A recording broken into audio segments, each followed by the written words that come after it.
Howdy folks, welcome back for another Feature Friday. I'm your host Ryan Glover, and this week we're going to pick up where we left off in the last episode of Feature Friday in building a reusable notifications module. So what we saw last time was we built up this module. So I've got sendNotification.js here, and I've put this inside of my project. This is in the modules folder under server and then sendNotification.js. And just to give you some context, so this is inside of a product I'm working on called Command, which is based on PUP, which is the boilerplate I build for mentees at Clever Beagle. So this boilerplate is completely free and it is available to you. So if you haven't checked it out already, head over to github.com/cleverbeagle/pup. Clone a copy. It's MIT open source. You can do whatever you want with it and kind of play around and also give you some context for what we're going to learn here. So where we left off last time was we had added our sendNotification.js file, and we came up with this structure where what we're doing is we're trying to make the process of sending a notification easy but also consistent. So the problem with notifications, especially in a bigger application, is that you're going to have to send a lot of them. And sending a notification in itself isn't that complex because all you're really doing, you're sending an email or maybe you're sending an in-app notification or a text message. So those things by themselves aren't hard, but when you have to repeat that process over and over, you can get yourself backed into a corner when you keep copy and pasting code or repeating the same task without trying to centralize that work or that effort into one place. So that's the point of this send notification module, is we're centralizing our effort around the actual process of sending a notification so that in our code later we can just use a reusable pattern to say, okay, we want to send this notification with this data. And so to do a quick review of what's going on in here, we'll notice that at the bottom of our file, what we're exporting, so this is a default export, so this is literally a function that we're exporting from sendNotification.js. So if I were to do a quick example of what this would look like in use, we would say something like send notification, and so my example right now is payment processor import failed. Now I'll explain why in a sec. So payment processor import failed, and then I'm going to pass some data to it. So we'll say which payment processor, and we'll say Stripe. So the idea here is that this module is allowing us to send a notification using nothing more than the name of the notification that we want to send and then a payload of data or an object containing some data that we want to send as part of the notification. Now, where this becomes interesting is how this is all routed and wired together. So the thing that we're doing inside of this function first is we're checking to see, have you passed a type? So let me actually back that up. So when we say type here, what we're talking about is this name that we pass here. That's the type of notification that we're trying to send. So what we want to do is make sure that, okay, does that type exist? And if it doesn't, we want to throw an error. And then the next thing is we want to try and get the actual notification. So what we're going to do is we're going to create a variable called notification, and then in it we're going to store the value at this type on the notifications object up here. So we have this object notifications, which has a bunch of different notifications to find out. Right now it's just one, but in theory over time this is going to grow to contain all of the notifications for our application. So we've got our single test one here. So we've got payment processor import failed. And so the idea here is that this notifications object down here is going to be targeted for a specific type. So whenever you're using bracket notation, you want to think about it like you're shooting at a target. So we're trying to say that one or that point in the target is what we're trying to hit. So in this case, our target is whatever type is passed in. So we've got payment processor import failed here. So that's our target. And so we're going to say shoot at the notifications object and target payment processor import failed. So what's going to happen in JavaScript is it's going to take this object, the whole target, and it's going to say shoot at payment processor import failed. So if it matches or if it actually exists, what's going to happen is the value assigned to that property on the notifications object, so in this case this function is going to be returned and stored in this notification variable. And so the rest of this logic, what it's doing is it's saying if notification is defined, meaning if our target existed and we were able to shoot at it and we got a response value, go ahead and call that function. So again, here what we're doing is we're assuming that what's returned or what's stored inside of this variable is a function that we're going to call. So we're going to say, okay, if that notification is defined, call it, and when you call it, we want to pass it the payload that's passed into send notification. So down here we've got a payload being passed to send notification. And again, this is just an object with some metadata about our notification being sent. And so in this case, we're saying payment processor Stripe is the piece of data we want to relay to our notification. So back up here, again, if that notification exists and we can get to it, we're going to call the function and pass this object or the payload into that function. So what ends up happening is payload here is equivalent to the payload that we pass here.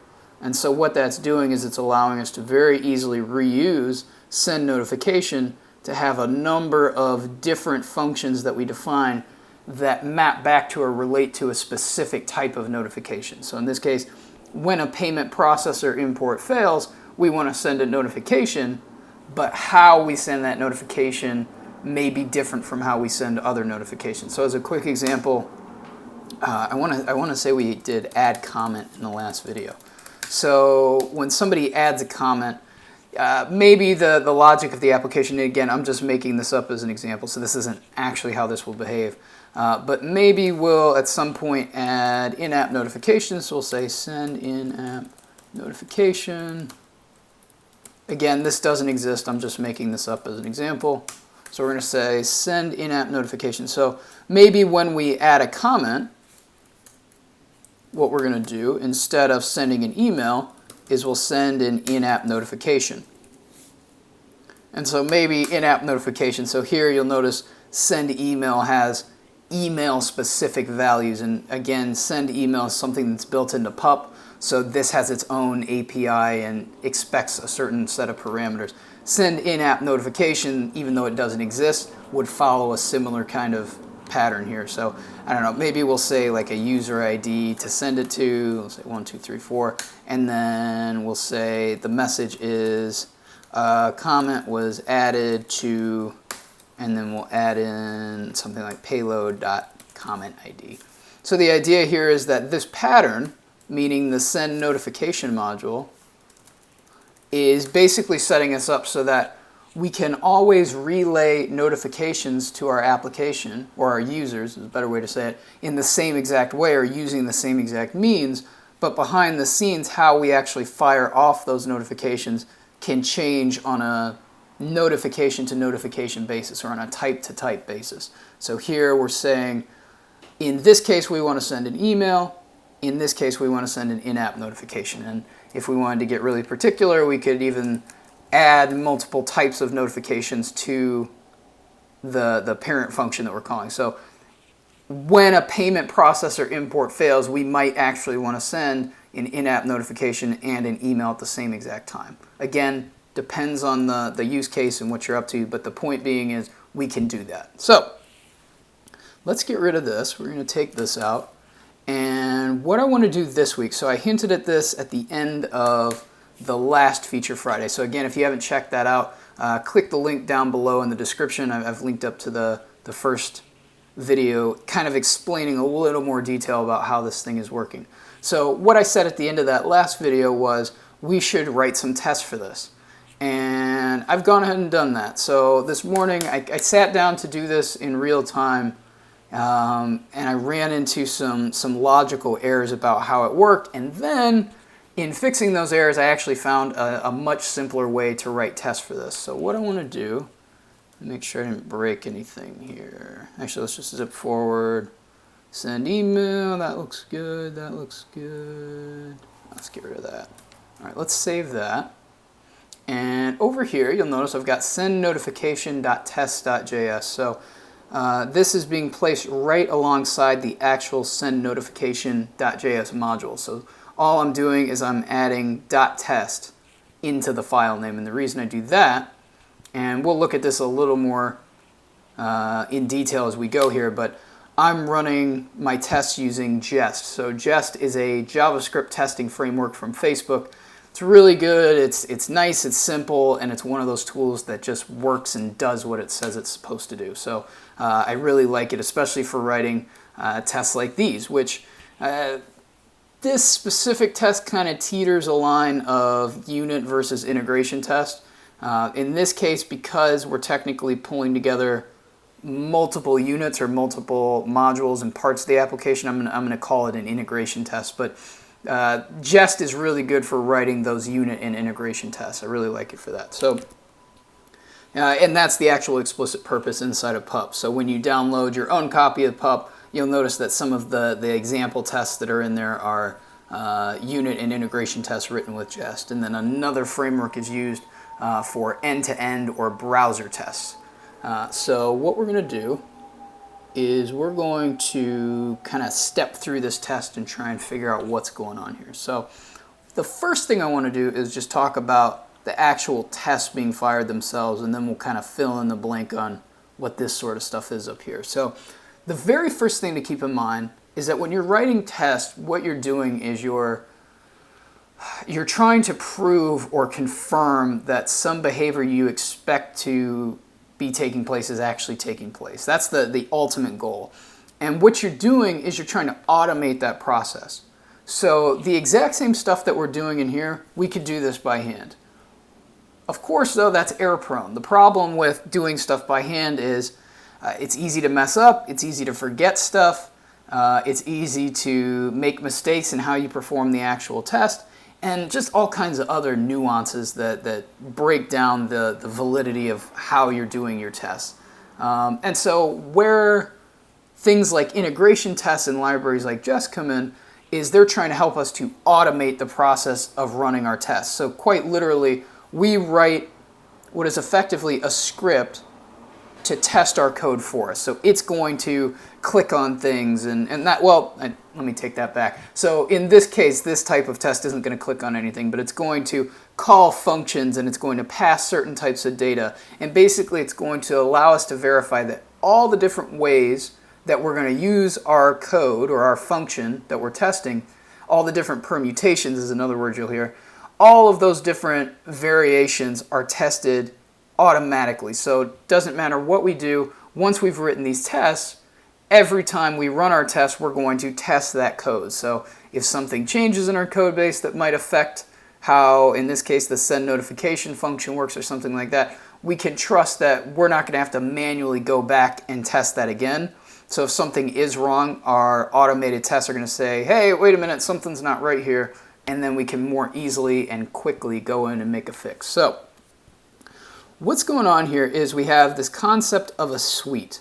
So a suite as in S-U-I-T-E, a test suite. And a test suite is a collection of tests related to some sort of code or some sort of process. So my personal pattern for doing this is I say my suite is named after the, in this case, module that I'm testing. So send notification.js. And as you might expect, that suite is going to contain tests that test different facets or different aspects of the send notification module. And so what's going on here, we've got not too many, we've got 3 tests. So the idea here is that we have to test a few different things are working. One is, and let's kind of juxtapose this against our code. You know what, I'm going to even try and split screen this. Let's see if we can't add some better context here. Let's close this. Hopefully this shows okay. So if I go back down here, so on the left I've got my send notification, and over on the right I've got my test. So the first thing that we're saying throws an error if type of notification is not passed. So we can see the name clearly explains it to us. We're saying test that, and then we give ourselves a message and then a function that actually performs the test for us. So it's going to execute the test. So what we're going to say is we want it to throw an error if type of notification is not passed. So we can see here that validate options is being taken in a type, and we expect it to throw an error if that's not passed. So what I'm going to do is real quick, just to kind of do the magician's reveal, I'm going to show you that, okay, this is working right now. This test is passing, but what I'm going to do is change this code so that it fails. And so now we can see, oh, wait a minute, throws an error if type of notification is not passed didn't work. And so it's saying expected the function to throw an error matching type of notification is required. And then it's saying something completely different now. So it is throwing an error, but not for the reason we specified. And that's because our code over here on the left is no longer throwing an error in response to there not being a type defined. So if I uncomment that and bring it back in, we'll see that, well, our test passes. So that's one of our tests. And the way that this is written, because the syntax is a little funky, when you're trying to test to see if a function threw an error, so again, when I say threw an error or throw an error, I literally mean that we're calling to the JavaScript throw new error constructor. So we're saying throw a new error with this message. So in order to test that, Jest has a convention where you call expect. So expect is saying we expect, let me delete this real quick. We expect something, so we'll say the number 1, and typically a test will look something like, we expect 1 to equal 1. This is like a very simple test. So if 1 equals 1, the test passes, right? So if we back this up, what's going on here, we're saying we expect send notification to have thrown an error with this message. And so the way that this is working in Jest is we're saying, in this context, call this function, and then if that context gets a throw, we want to expect it here. So we're saying if it throws, we expect it to have thrown this. So this is a little confusing, but the way to think about this is back here. Where is it? It's in a few different spots, but let's look at this one. So just like I have this try catch here, technically speaking behind the scenes, Jest is doing something very similar with this expect function. So what it's technically doing is it's saying, okay, I'm going to try to call this, and then if it catches, I'm going to handle that in some way. So in this case, we're using the .toThrow method to say, well, did it throw this specific message? And like we just saw, yes, it does. So again, if we kind of go ahead and again, right now this is all passing. So if I comment this out, we go back, okay, it's not doing it, so it's not testing to see if it's defined. So we're going to back up, turn it on, and it works and it passes. And that's because when this code is executed in this context, because we're passing null for the type, again, this would be something like, I'm not going to type it out, but payment processor import failed, or the name of the notification we're sending. So if that's not defined, an error is thrown, this function catches it, and then this test passes. So we expect running this code to throw an error with this message. And we can see this message is identical to the message that we have over here. So if I say type of notification is bloop. So if I run this, so my code throws an error, but notice type of notification is required, so this is what was expected, but it threw with type of notification is bloop. So we don't want that. So we're going to back this up and say type of notification is required. And now it's happy. So that's our first test. Our second test is very, very similar. So what it's doing is also checking to see if something is thrown, but it's testing to see if that specific notification does not exist. So like we saw over here, right now we only have payment processor import failed defined, so nothing else is defined. But what we're doing over here is we're trying to say, well, we want to send the notification type does not exist. So if our code is functioning, we would expect it to throw an error with notification of type does not exist is not defined. And so if we come back over here, and there's a little bit of a change here. So if we look, we're saying send notification in brackets before this. This is just us labeling where this error is coming from for us as developers. So this doesn't have to do with any of the functionality here or the test or anything like that. That's just us saying like, hey, this is where this happened. And in this particular example, it should be relatively obvious just based on the content of the error message. But as we all know as developers, sometimes our errors are just like totally out of this world. It says something like undefined error null, and then you just start like throwing furniture around there and be like, what the are you talking about, undefined?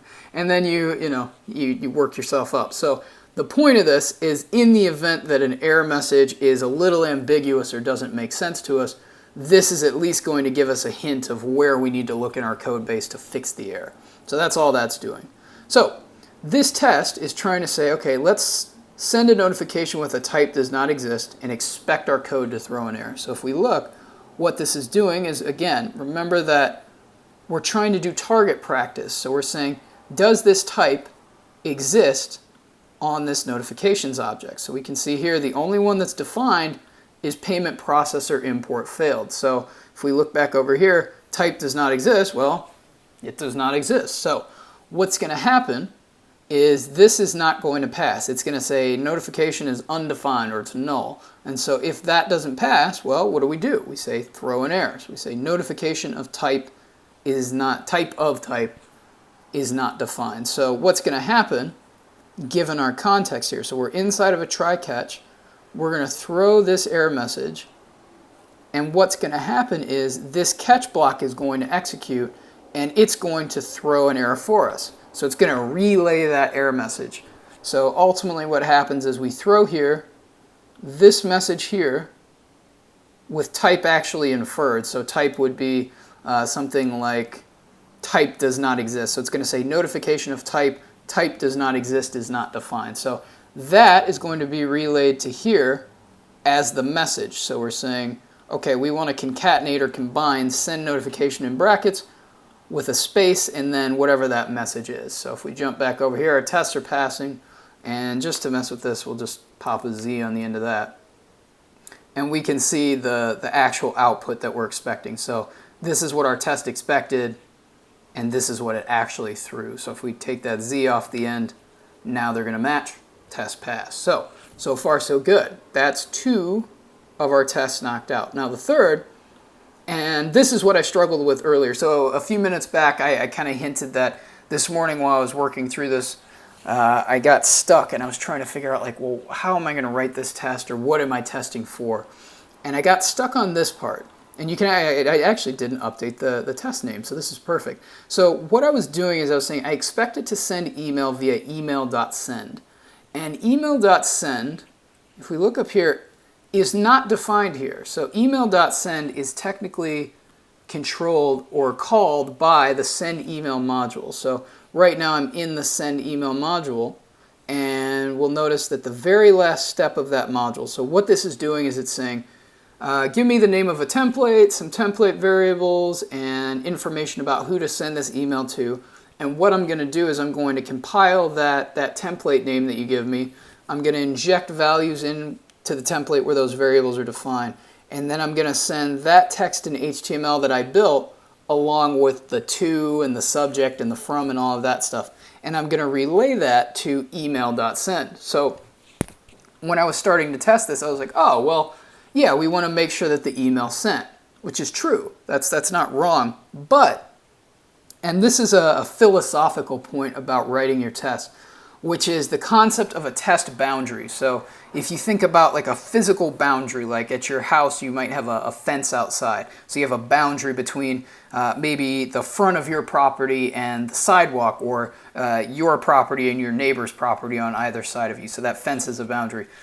In the same exact way, our tests should have boundaries, meaning we want to limit what exactly it is that we're testing and make sure that our tests don't kind of leak outside of that boundary, so we don't leak into the neighbor's yard, so to speak. So when I first approached this, and this happens, so this is something to kind of internalize for yourself later, is not to feel bad about this, but this happens sometimes where you test outside of the boundary you should actually be testing, which is what I did. So I started to say, well, I want to make sure email send is called. And the end result, especially with this set timeout, is I got snarled in this whole mess of, well, I have to mock the set timeout, and I have to mock all the functions that this module calls. And it dawned on me, it's like, well, I'm not testing this module. I'm not testing that module's code.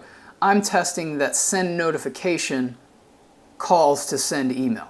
And that's it. So that's literally my mental boundary for this test. I want to say, did send email get called, and did it get called with this data? If it did, then for all intents and purposes, the send notification module is doing its job. So that's where my test ends.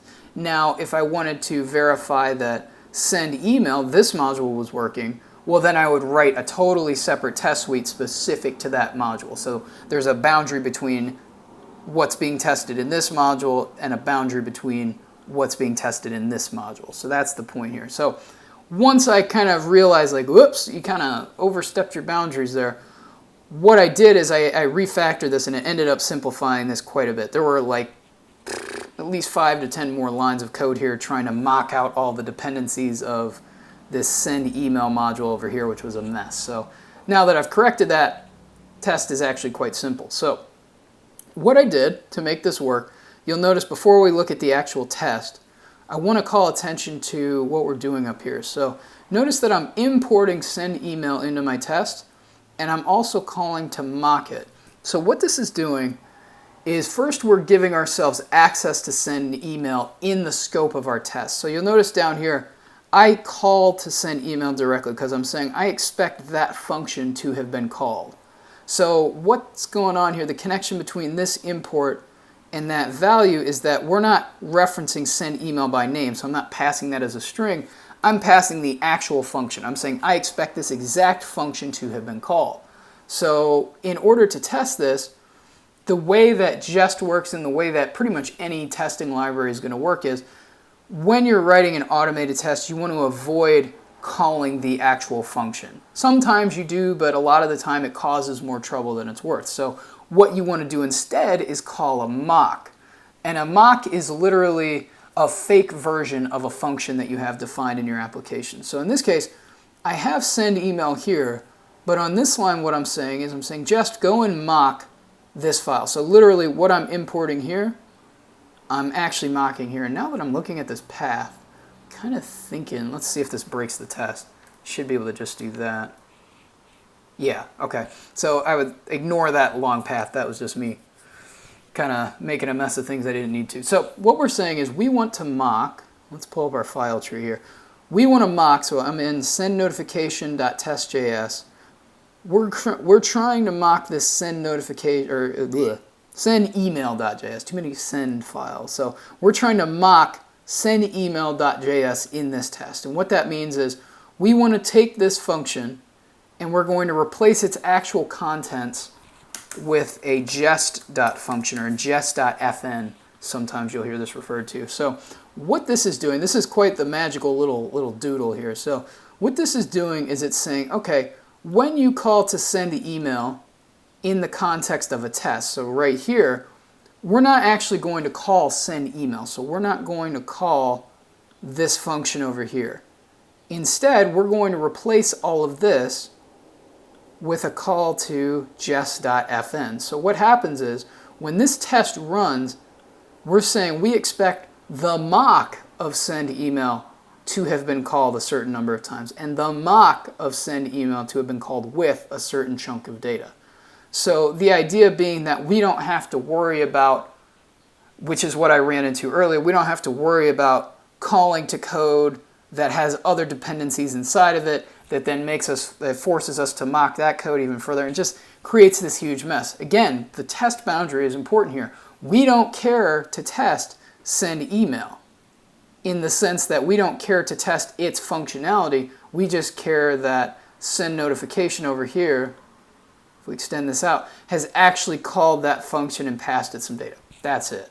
So when we do this, what we're saying is, okay, take this module and mock it. So create a fake version of it. So replace it with jest.fn. And so what's nice is when we say expect down here, jest itself, so jest the library, is expecting this to be an actual mocked function. It's expecting it to be a mock. So I can try and fake that. I don't know if this will do it. Let's see. Yes. So if we look, if I get rid of the mock here, what's happening is jest is running the test and it's saying, wait a minute, jest.fn value must be a mock function or spy.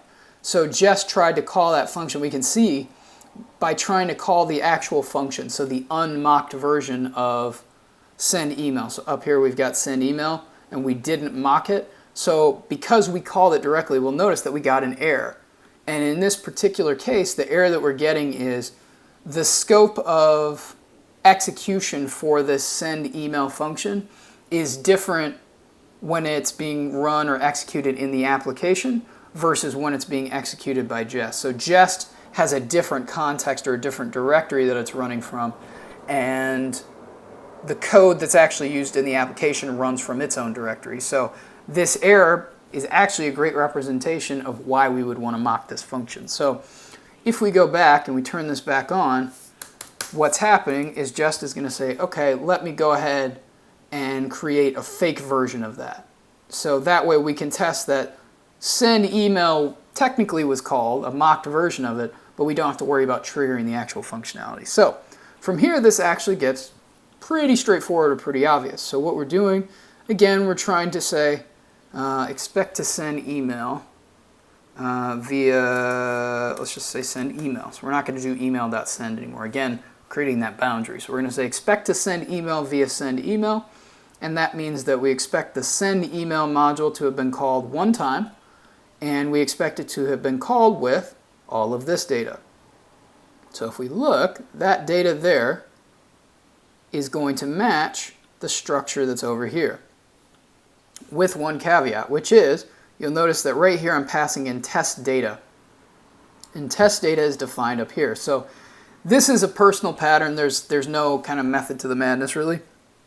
The point being that test data is representing what the inputs would be to the send notification module. So in this case down here I'm saying send notification payment processor import failed. So test data here is representing in this specific test the payload data that we want to relay to our function. So here we've got payment processor import failed with a payload.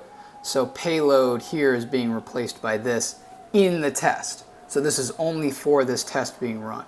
So what we expect then, if we look at this code, we say, okay, if this is called correctly, 2 is going to be set to payload.to.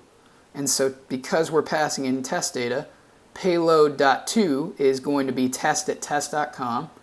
And so down here we expect it to be called with test@test.com for the 2. And then we have all the hard-coded stuff. So we've got command with support at onCommand.io. And then we've got, so that's the from, and then we've got the subject. We're having some trouble importing your payment processor name data. And so what's happening there, you'll notice I've got it hard-coded here. I'm saying your Stripe data, and that's working because up here I set payment processor to Stripe. And back over in our code, we can see, let's move this over.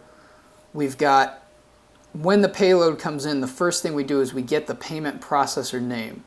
And so what I've done behind the scenes is I've created a module with all of the camel case versions of the payment processors that Command will eventually support. Right now it only supports Stripe, but here I'm just kind of thinking ahead and anticipating what I'll need. So what I'm doing is I'm saying give me the camel case version, and I'm going to return you the actual correct capitalized version of the name. So here, instead of Apple App Store, we're getting Apple App Store, you know, sensible adult stuff. So back here, what I'm doing is I'm importing that module, and I'm using the lodash.get method to say, from that object of payment processors, I want you to return me the property on the object where the payment processor name in camel case, so in this case Stripe, matches, and then I want you to give me back the .name value from that object. So if we open that up again real quick, so I'm saying match. So again, this is very similar to how we handled our notification. This is the shooting target. So we're saying shoot the target Stripe, which is going to return us an object, and then from that object we want to pluck off the .name value. And then right here, this is a fallback. So if for some reason this fails and it can't find that property, we're going to get null back in return. So the end result being payment processor name here is going to be the capitalized version of whatever camel case name we pass here. So like here, if I said, well, actually, yeah, let's break this. So I'm going to say Apple App Store here. If we go back to our test, we're going to notice that it fails, and it fails because, let me make sure I find the right part. So payment processor, Stripe, so payment processor, Apple App Store here. So we've got that failing, and then right here we've got, wait a minute, we expected importing your Stripe data, but we got importing your Apple App Store data. So that's how that's all coming together. So I'm going to change that back to Stripe. And so that's basically it. So we have our subject here, and then we have our hard-coded template name, so payment processor import failed. And then we have template vars. We're saying payment processor. And again, Stripe here corresponds to the input value that we pass here. So in the same way, again, if I say Apple App Store, save that, we're going to see right here. So this error right here corresponds to this test right here. So if we look, template vars, payment processor, so this is what it actually spit out, which is correct right now. It's saying Apple App Store. But our test expects template vars, payment processor to be Stripe. So again, our test is setting the expectation that it's Stripe, but our input value was Apple App Store. So if I change that back to Stripe and save that, our test passed. So in this particular instance, for right now, this is a functioning module, and this is a functioning test. So this is kind of verifying that, okay, the code we've wrote over here, for all intents and purposes, is functioning. And we've written a test to verify that, okay, we're pretty certain that this is behaving how we expect it to behave. So at this point, I would say that, okay, I'm happy with this, and I'm okay with kind of using this inside of the application. Now, again, there's a lot of different philosophies around this stuff. So I personally kind of jump between the TDD or test-driven development philosophy, where you write your test first and then you write your code to pass the test. But at times, depending on the complexity of the problem that I'm trying to solve with the code, I'll write the code first and then go back, like we've done in the past 2 videos, to then test whatever code I've written. So I think there's certain people who are sticklers and have certain philosophies around this stuff. They'll say, like, no, you have to write the test first. I think it comes down to a personal thing. So especially when you're getting started. So I don't want to put up the facade that I'm an expert with testing and all this stuff. I've actually only really understood it for maybe a year now, and that understanding isn't deep and it's not really well ingrained. So I would say take my advice with a grain of salt. Of course, whatever you resonate with most is going to be the right choice, but this is how I do it and this is how I think about it. So hopefully that's helpful for you, and hopefully that gave you some insight into how to write code that not just works, but you can be certain that it works to a pretty high degree, and you can make sure that the code that you're shipping and the products that you're shipping are really, really solid and they're working as best as they possibly can. So that's going to do it for this Feature Friday. I really appreciate you watching. Again, if maybe you went through this whole video and you didn't watch the first one, click the link down below to get to the first part of this video, and check that out. So also, if you haven't already, make sure to hit the subscribe button down below. So I've noticed a lot of you starting to subscribe, which I really appreciate. That's helping me to stay encouraged and keep making these. And also make sure to hit the bell just to the left of that subscribe button. So if you're eager to see these as soon as they come out, hit that bell, because then you'll get the notification. I always try and do this. I think it's that corner. So yeah, hit the notification bell and you'll get a notification in the top corner over there as soon as these are published. So again, thanks for watching, and next week we're going to move on to some other stuff. So that's going to do it for this send notification module. But hopefully that was helpful, and hopefully you enjoyed it. So until next week, signing off for the HMS Beagle. See you then.